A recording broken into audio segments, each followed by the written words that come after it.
old broad. She keeps you guessing. Hello everyone, my name is Angela, middle initial K, last name Durden, and this is the Constrained View. So I subscribe to the New York Sun, and I've really enjoyed the newspaper, what they do. They now have a podcast called the Sanity Podcast. I watched it and the other day. It's hosted by A.R. Hoffman and Rebecca Sugar. So what happened was they interviewed author Yordina Schwartz.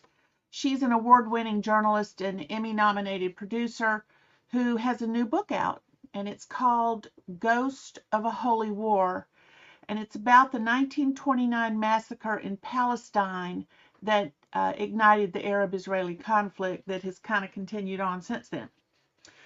She tells of a family in Memphis, Tennessee that discovered a box of letters in their attic written by their great uncle David Shainberg in the late 1920s. He had moved from Memphis to Hebron, which at the time was in the British Mandate of Palestine. So over the course of a year in Hebron, and studying at what was then the most prestigious yeshiva, which is a Jewish seminary for advanced study, he wrote in the author's words, quote, vivid, beautiful letters, unquote, that painted a vivid portrait of Hebron that no longer exists. So let me give you a little background. Hebron is a very holy city to the Jews and the Muslims. What was the state of play in 1929? Who was in charge? What were the political dynamics? In 1929, Palestine was controlled by the British Mandate. I'm looking down because I made my notes. It was essentially a British territory. It wasn't even a state. It wasn't even a country before the British took over Palestine. And that happened after World War I with the fall of the Ottoman Empire, which had ruled for some 400 years before that, with a heavy hand. Before the Ottomans, it had been ruled by a whole bunch of different rotating cast of character countries and that sort of thing, foreign powers.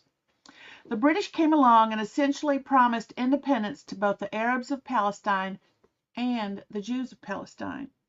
Now, I know some people out there who they have the opinion that says the Brits were playing the two sides against each other for their own nefarious reasons. I'm not going to get into all of that because for the purpose of what I'm covering today, that's neither here nor there. Anyway, about 20% of the population of Palestine after World War I was Jewish, though some cities had a Jewish majority, such as Jerusalem. It had been a majority Jewish city for decades, but under the Ottoman Empire, before the British took over, Jews were treated as second-class citizens with different rights than the majority Muslim population in Hebron.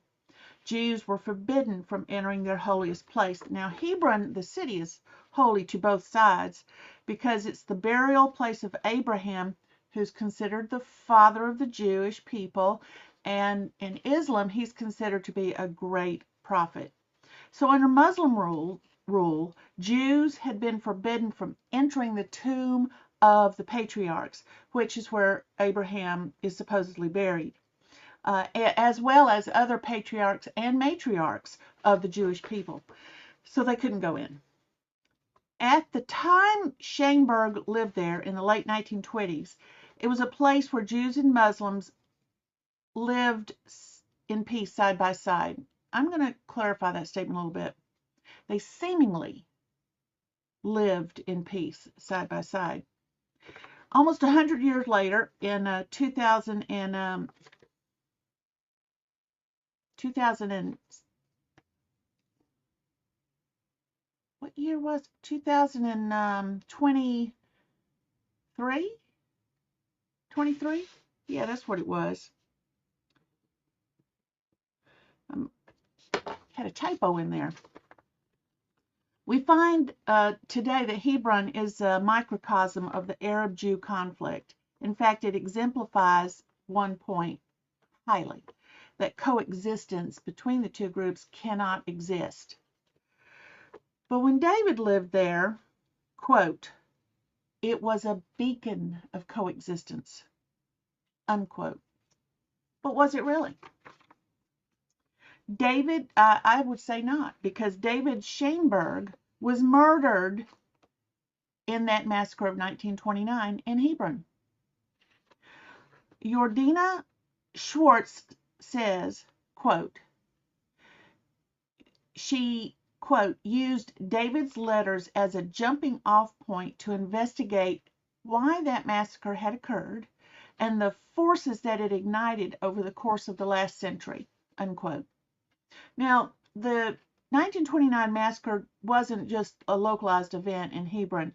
It was actually part of week-long riots that gripped all of Palestine as a result of incitement to violence on the Muslim side, fear-mongering on that side, and disinformation spread by the Muslim leaders at the time.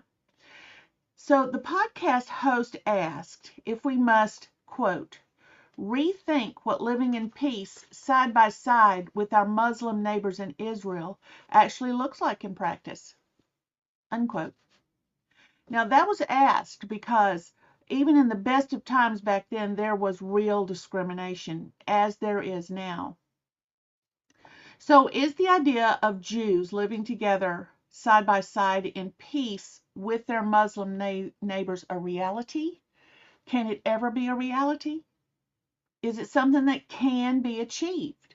Well, a lot of people seem to think so. After all, the Jews had warm relations with their Arab neighbors back in 1929. You know, they got together for coffee. They attended each other's weddings. They smoked hookah together. They went on holiday together. And on the surface, all was fine, peaceful, and wonderful in Hebron. Then the Hebron Muslims and Arabs joined rioters from other areas, and they formed a violent, bloodletting crowd of 20,000. When the riots began, the Hebron Jews still trusted their friends, their neighbors, for protection. They were so naive.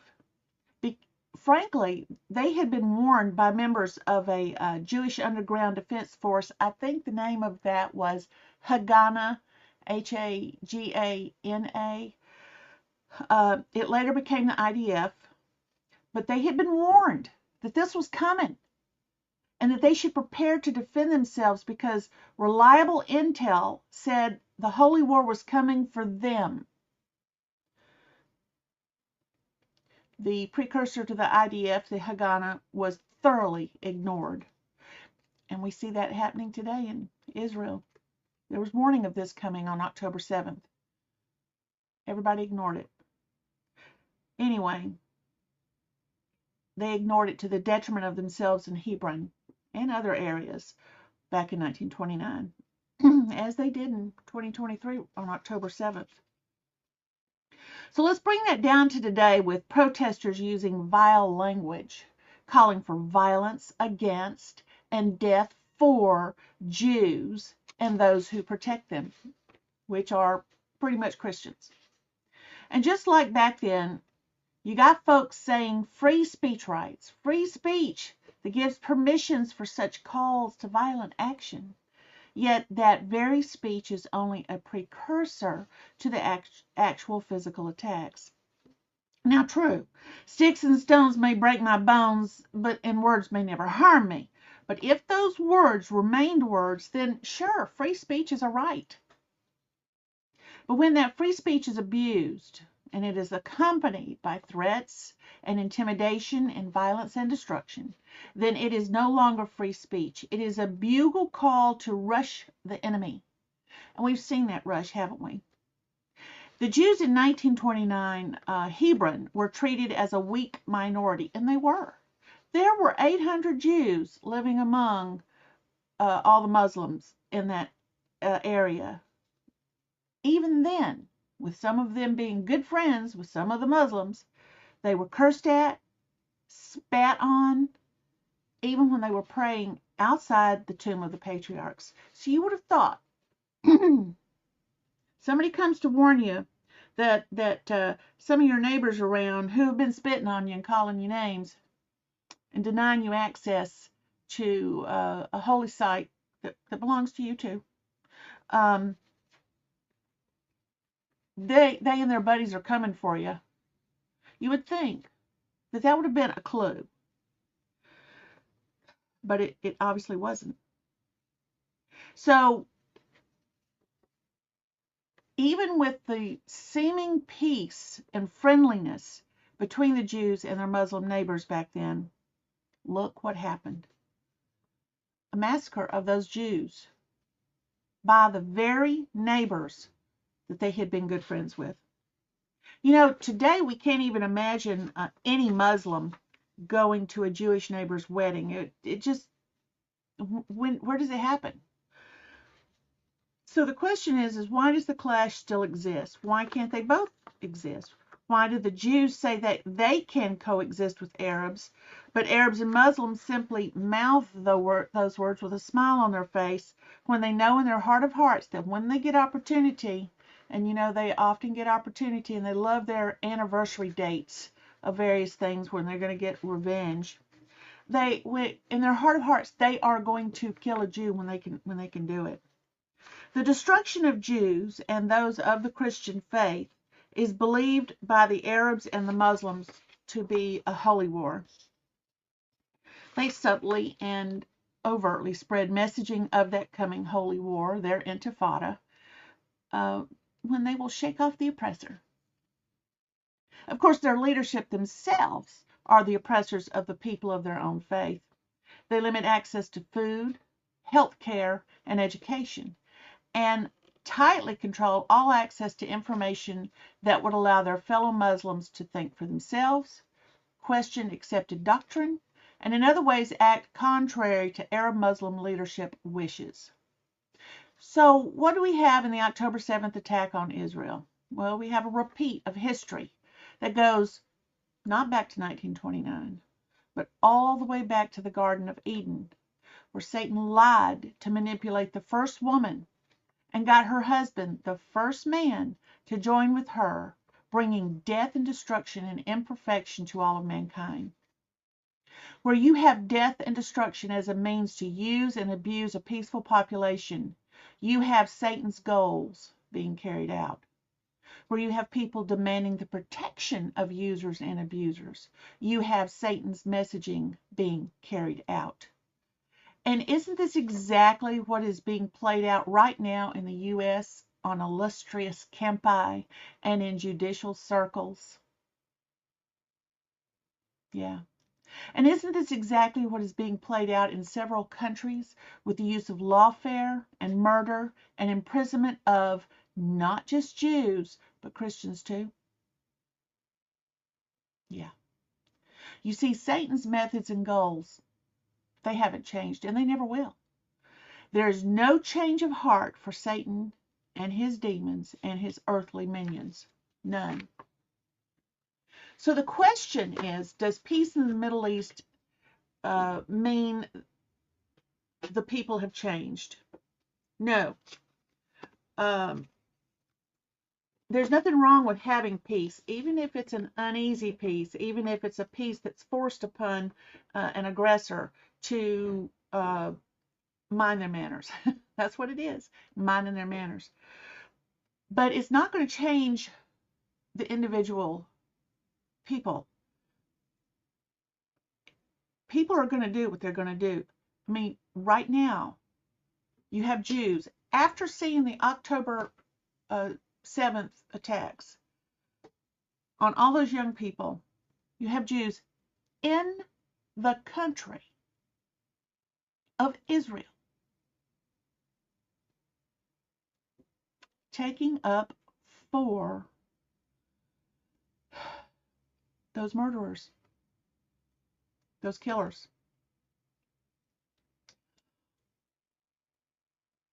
They're blind. They've been blinded. Why are they blind? Who's blinding them? Are they allowing themselves to be blinded? Are they just stupid? What is it? I don't know. But the thing is, it's not new. And it could be a combination of those things. So let's just say peace does come to the Middle East, and suddenly we've got this Gaza that's all, she and pretty, and everybody's vacationing there because it is a gorgeous spot in the Mediterranean, etc. and so forth. Let's just say all that happens and everybody's making money hand over fist, and all the little people are getting all the food they want, and information is flowing freely. Do you really think that's going to be allowed to last very long? No, because you're still going to have that segment of the Muslim population, the Arab Muslims, who are going to be calling for the thing that's holding down their violence to finally, can't you see, we're awesome now, and we'd never ever oppress our people ever again. Why don't you turn all this wonderful land over to us again and let them destroy it like they've already destroyed it once, twice, 3 times before, when they've been given aid? What do? Spend it on mansions and huge, beautiful places to live in other countries. Send their children to the finest schools, don't you know? While the little people in the street are oppressed beyond belief. So does peace in the Middle East mean the people have changed? Should peace in the Middle East ever come? No. And if you think that that's what it means, then you will not ever be able to be satisfied with the result. You will always be the victim of a disinformation campaign. You'll be spotted. You'll hear all this stuff and you'll believe it. Why? Are you naive? Do you really hope that they will start oppressing their own people again? The Arabs? Muslims? I don't know. Why do people believe what they do? But it'd be best to ask. But if you really believe it's going to happen, that the people will have changed, you will be frustrated beyond belief. I mean, frustrated. That's why, you see, you can't legislate a change of humanity. You can control some actions using law, but as soon as that law doesn't exist, what's stopping most people? Only those with some innate goodness or innate justice, a vision of justice, wouldn't do the bad things. But are they going to roll over and play dead and be the victim? Well, a lot of them aren't, but a lot of them are. When God's kingdom comes, and it will, all of this can be ultimately controlled only by God, by his son Jesus, as king of that kingdom. How it will happen, I don't know. But God has the power, and God has his time, and it will happen. So we wait for that. In the meantime, we get along as best as we can get along. And those who have the spine and the willpower, the gumption, and the heart to fight injustice and evil will continue to do so. and it'll always look like evil is winning. Evil isn't winning. They just have an advantage every now and then. So keep it up. Fight the fine fight. Understand that your actions are only temporary in holding back evil. So you can't stop. It's not a one and done. Okay. Well, bye. Talk to you later. She treats you right.